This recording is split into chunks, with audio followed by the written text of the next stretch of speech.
Oh, it's a friend. It's a friend. No.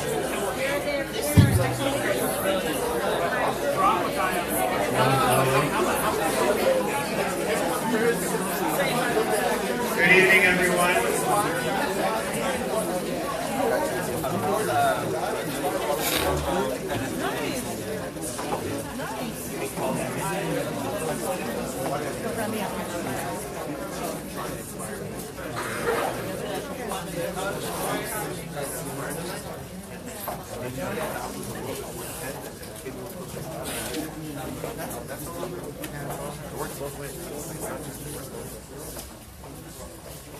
Okay, welcome everyone back to Partners in Torah.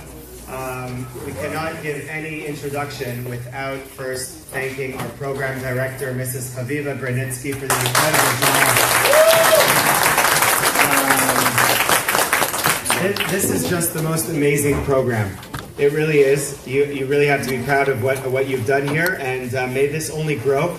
Rabbi Wolbe, we have complaints that the Torch Center isn't big enough. So we're going to be working on that.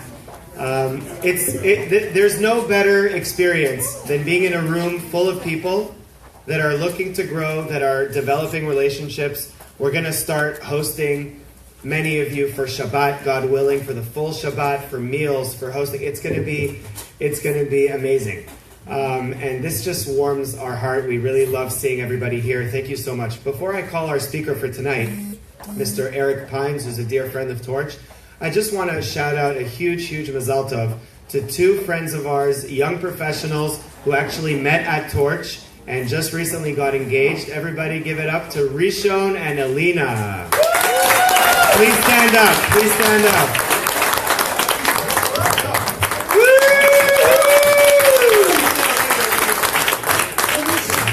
There she is. She's at the entrance right there, everybody.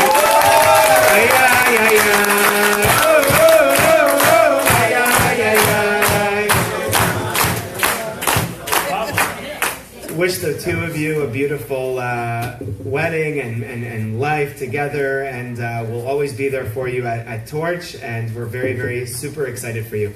Without further ado, I don't see, where is Mr. He's right here, okay. We'd like to call up Mr. Eric Pines to come and say a few words.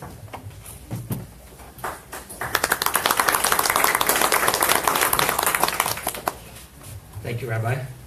I just want to speak very quickly about something that I found very interesting about this week's Parsha that had touched me. As someone who, about 25 years ago, walked into Aish Torah with no interest whatsoever in becoming religious other than to meet someone, to be here 25 years later after of learning Torah, and having it be on this week's Parsha, I feel it's somewhat fortuitous, or hashgacha as we say. The reason is this Parsha always was very meaningful to me. This idea that what's the name of the Parsha? Parshas Yisro. If you think about it, Parshas Yisro, we don't have many Parshas. I don't think we have any Parshas that are named after a person, do we? This is the only one. Yeah, Hayasara. Okay, the life of Sarah. Okay. Okay, you know what? You're out. Get out. We don't need any rabbis, okay? I'm making this stuff up here. No, but the fact is, we don't have a... Okay, the best way to say it is we don't have a parsha named after Moshe, do we? Do we, Rabbi? I'm glad we didn't, because I've been really embarrassing.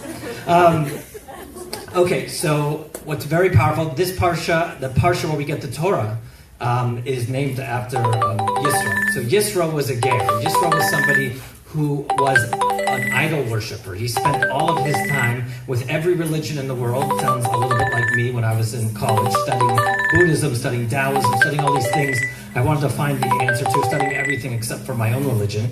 And yet, in the end, when he searched everything, when he worked through everything, he ended up finding his truth in Torah. And the Torah makes such a big deal about that. The Torah says, I don't care if your father was Abraham, Yitzhak, or Yaakov. But the reality of the situation is that you yourself, with what you did with your life and where you came from, is such a special thing that we're going to name the Parsha where we got the Torah from after you. I think that's a very, very powerful thing. Reb Tzaddik Cohen, one of our great the great rabbis who taught us, speaks about this idea. He also speaks about the fact that Yisro hosted Moses. He hosted Moshe, which also is an idea that really those who know everything, nobody knew more Torah than Moshe. Nobody was a greater tzaddik than Moshe. But who did he turn to, and who did he look up to, and who was it that he got his strength from? Again, it was Yisro. So I just say this idea because it's something that I find to be a very beautiful concept and a very beautiful idea. Something I think today that we could all take here to heart, and we could recognize that no matter where we are in our learning, whether we are walking in here for the first time and learning something for the first time, whether we grew up like Rabbi Wolbe with some of the best teachers in the history of the planet, with those type of gifts, the reality of the situation is we are all blessed to be learning God's Torah at whatever stage we're at, and to grow and to grow and to become whatever we can become from wherever we start from. So you should all, if I can give a blessing, you should all be blessed to take whatever level you're at, to keep with it, to keep growing in it, and to have a parsha named after you. No, we should have a parsha named after you. Thank you.